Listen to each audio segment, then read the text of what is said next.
Lal sir and அமீரோட performance வந்து ரொம்பவே ஸ்ட்ராங்கா இருக்கு. அவங்க சொல்ற டயலாக்ஸ்லாமும் சரி, ரொம்பவே பொலிட்டிக்கல்லி ரொம்ப பவர்ஃபுல்லாவும் இருக்கு அப்படின்னு சொல்லிக்கலாம். அவங்க எதுக்காக அடிச்சுக்கிறாங்க அப்படின்னு படத்துல சொல்றாங்களே தவிர, பட் அதை வந்து ரொம்பவே வந்து டீப்பா என்னதான் அது, ஏன் தான் இந்த பகைன்னு சொல்லிட்டு ஃபுல்லா சொல்லல.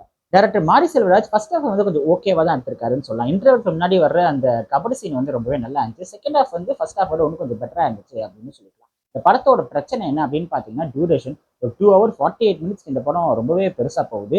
இது ஒரு கபடி பயோகிராஃபி டிராமாவா இருக்கிறதுனால, அதை மட்டும் கொஞ்சம் எக்ஸ்ட்ராவா பேஸ் பண்ணி காமிச்சிருக்கலாமா அப்படின்னு தோணுச்சு. நிறைய ரிப்பீட்டட் சீன்ஸா வந்து இருந்துச்சு. அதெல்லாம் கொஞ்சம் சின்னது பண்ணியிருந்தா இந்த படம் இன்னும் வந்து பெஸ்ட்டா இன்னும் இன்ட்ரெஸ்டிங்கா போயிருந்திருக்கும். படத்தோட இன்னொரு பிரச்சனை என்னன்னு பார்த்தீங்கன்னா, கிளைமேக்ஸ ஃபர்ஸ்ட் சீன்லயே காமிச்சிடுறாங்க. இதுதான் நடக்க போகுதுன்னு சொல்லிட்டு. ஒரு சில கேரக்டர்ஸ்க்கு வந்து சில பல விஷயங்கள் நடக்கும்போது, அச்சச்சோ! அப்படின்னு நம்ம ஃபீல் பண்ணணும்னு நினைக்கும்போது, அத கிளைமேக்ஸ்ல காமிச்சுட்டாங்களே, அதான் நடக்க போகுதுன்னு சொல்லிட்டு, அந்த இன்ட்ரெஸ்ட் வந்து படத்து மேல நமக்கு லைட்டா குறைய ஆரம்பிக்குது. ஆக மொத்தத்துல இது யாருக்கான படம் அப்படின்னு பார்த்தீங்கன்னா, ரஞ்சித் அண்ட் மாரி செல்வராஜ் படம்லாம் எனக்கு பிடிக்காதுப்பா.